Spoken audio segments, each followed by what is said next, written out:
Hello all, and welcome to Meanwhile in the West, my weekly series where I read the letters to the editor in my local newspaper, The West Australian, and criticise the people who write in and explain to them exactly why they're completely wrong. Anyway, let's get into this week's letters.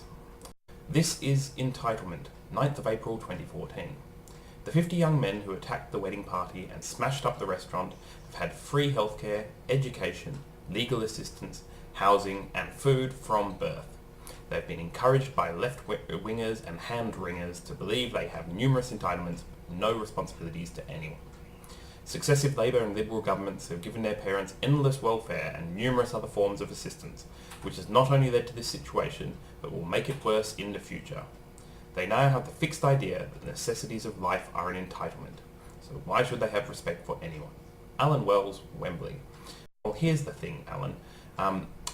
You actually got that all backwards. So the evidence shows us quite clearly that violent crime in general, violent crime in particular, has been steadily declining across the Western world. The evidence is also quite clear that we know that a big part of that is improved standards of living for particularly the most poor and vulnerable amongst us. Now, you've made a completely baseless assertion that those 50 young men have been receiving all of this free stuff out of the government, that they've been receiving welfare. They may or may not have done. I think it's not a terribly bad assumption. It's still a little bit out of hand. But the reason that they smashed up that wedding and committed those appalling acts of violence actually didn't have much to do with the fact that they were on welfare. We know that people who are on welfare tend to commit less crime than people who are unable to access the welfare. This has been shown over and over again. And in fact, as I say, unless you've got some evidence to the contrary that crime rates are going up, this is not going to get worse. This is actually going to get better. So yeah, completely wrong on that. And the idea that they've been taught they have numerous entitlements but no responsibilities is completely false. I don't know anybody who's teaching this. Everybody would teach them that they are responsible, and they will be dealt with by the legal system as they see fit, and they will be held responsible for their actions. So I don't know quite where you're getting this idea from. Oh, I know where you're getting it from. You've been reading this newspaper. Next letter. Target parents, 9th of April 2014. It's about time that parents of kids who wreak havoc are locked up too. What is happening when people cannot even stage a wedding without others ruining it? Margaret Ryan Ballajura. And this is the kind of thing that you've been reading. So, this has got I kind of laugh because it's a bit crazy, but some people actually take these ideas seriously, so I'll take the time to address it. The idea of locking up the parents of these kids, number one, this does send the idea that the kids aren't directly responsible for their actions. So I'm pretty sure that Alan Wells from Wembley will have an issue with that. And secondly, this is an incredibly dangerous step to take in our legal system. The idea of punishing somebody for somebody else's actions is so fundamental, so against every fundamental principle in our legal system. I don't know. Well, I suspect that you are just horrified by these actions, as are the rest of us, and you feel scared and vulnerable that if 50 rampaging youths can go riot through a wedding, that you feel vulnerable that it could happen in your life anytime at all, and there's nothing you can do to stop it. And the scary thing is that you're right. There is nothing to stop it. Locking up these kids is never going to completely prevent all acts of violence, and certainly locking up their parents isn't going to help. That would actually harm this. We do need to hold those responsible. We hold them responsible, not their parents. Any parent who has had a wayward child will tell you that they, despite their best efforts, they couldn't stop their child from behaving poorly. There are a great many parents out there who wish they could have stopped their child from doing appalling acts, but simply couldn't. So locking up the parents isn't going to solve anything. And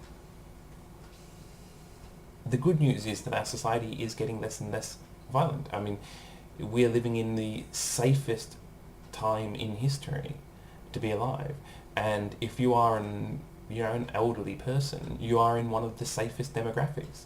You are in the second safest demographic when it comes to personal crime. You are crime of a of violent crime, that is. So if I just guessed that Margaret Ryan of Ballajura, that you are an elderly person, you are the second least likely to be a victim of violent crime sort of demographic that has existed in history.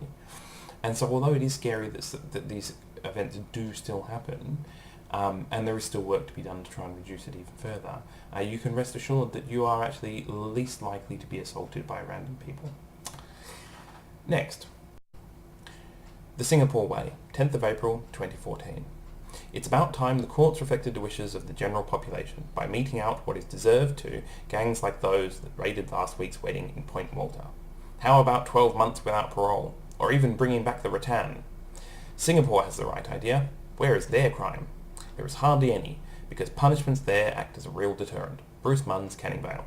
Well, here's the thing, Bruce. Yes, the exceedingly narrow understanding that West Australians have of the Singaporean justice system is that they still use corporal punishment for what we would consider relatively minor offences. What you're missing is that even if you ask the Singaporean police about why they have low rates of crime, they will answer that a huge part of it is about community policing and prevention. Also, so the two major planks in crime reduction in Singapore that the police themselves have identified is they take a proactive effort putting police out in the community and working hand in hand with the community to prevent crime from happening in the first place. So they spend a lot of time doing crime prevention work. The second thing that they'll tell you is very important in our crime reduction is the involvement of the whole community in crime, in responses to crime. So in Singapore, 1/3 of the crimes that get solved by police is because people have been dobbing other people in. This is not part of Australian culture.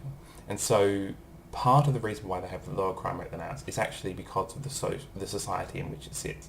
And very little of the effect is about the harsh punishment. They also have a huge emphasis on rehabilitation within their prison system. They do huge amounts of effort to help offenders to become productive members of society and to reintegrate them back into society. And that's actually the success story of the Singaporean justice system. The corporal punishment use is actually a very small part of it. But that's the only part that we concentrate on here because we're just looking for an excuse to treat our offenders worse. Next letter, mixing tonic, 11th of April 2014. In Cathy O'Leary's criticism of therapies other than those that are mainstream, an unhealthy dose of rubbish opinion, 9th of the 4th, care needs to be taken not to throw out the baby with the bathwater. In the area of cancer, particularly, there are many charlatans and dodgy therapies. Yet, there are also many that complement mainstream medicine. Meditation, Reiki, nutrition, support groups and exercise are just a few ways that can improve patients' general health and prognosis. Catherine Taylor Cottesloe. Okay, there's a couple of dodgy bits here. When we talk about mainstream versus alternative medicines, what we're talking about is not based on popularity, but whether it's used by the medical profession. So mainstream therapies are used by the medical profession, alternative ones aren't. And this isn't just a matter of preference of the medical profession. They don't just use the treatments that they like. They use the treatments that have evidence for them. So we have medicine, which there is evidence for, which you've called mainstream. And then there's alternative medicine, which doesn't have evidence for it. If it had evidence for it, it would be medicine. Now, the other thing that I think is quite interesting here is you say about throwing out the baby with the bathwater. Well, there is no baby in the complementary medicine bathwater. Any baby that is there, once we discover it, we do take it out. The other thing is you've listed meditation, which has got there is some research to show that that is useful for some mental health issues. Nutrition, which every GP will be talking about. You couldn't possibly go to your GP with any condition and not have them talk to you about diet.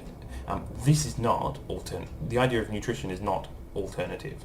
Support groups is another thing which maybe your GP won't talk about it because they tend to be a little bit focused on prescriptions, but is well within the accepted medical treatment. And exercise.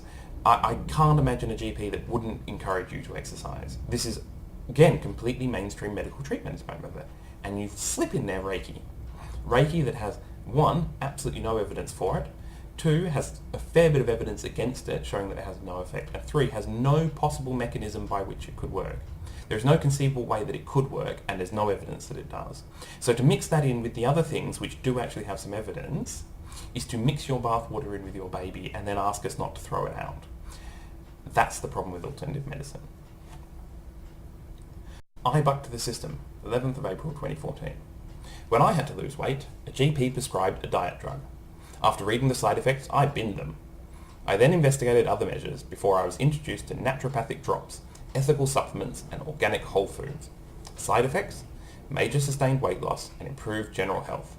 This benefited me greatly when I had knee surgery. Such anecdotal evidence is often considered invalid under current medical science precepts. I had a win using traditional and complementary therapies. Please respect my right to choose. M. Filipiak, Perth. Okay, so here we have an issue of weight loss. Everybody knows how to lose weight. It's fairly clear-cut. You eat less and you do more. The GP prescribed your diet drug.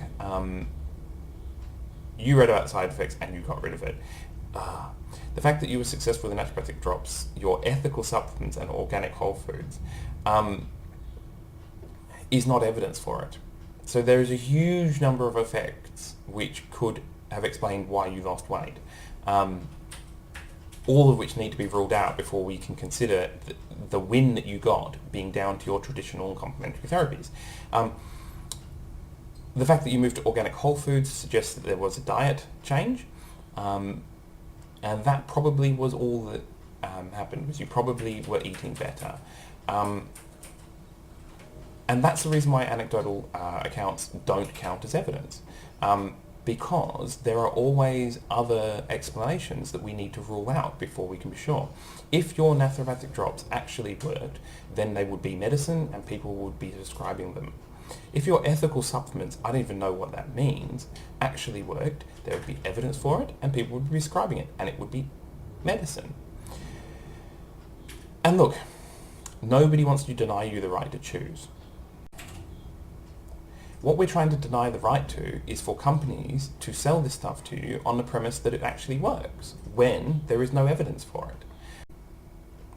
If you're not interested in establishing good evidence for your claims, then it's not hard to find bad evidence for it. And on that basis, if you can sell people products, because I assume you were paying for these naturopathic drops, ethical supplements, and organic whole foods, if you can sell people a product based on bad evidence, that is a very dodgy path to be down,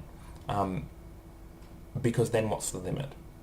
All advertising claims should be evidence-based, and as soon as we step away from that standard, we are essentially allowing the charlatans and the snake oil salesmen in. Yeah, you have the right to choose, but you don't have the right to your own facts, and the facts are that these things don't work. And so to encourage other people to use it is frankly irresponsible, and that's why people are trying to stop this stuff. Anyway, that's it for this week. I hope you've enjoyed these letters. I'll be back next week to do this again, when we can find out what's happening in the West. Bye.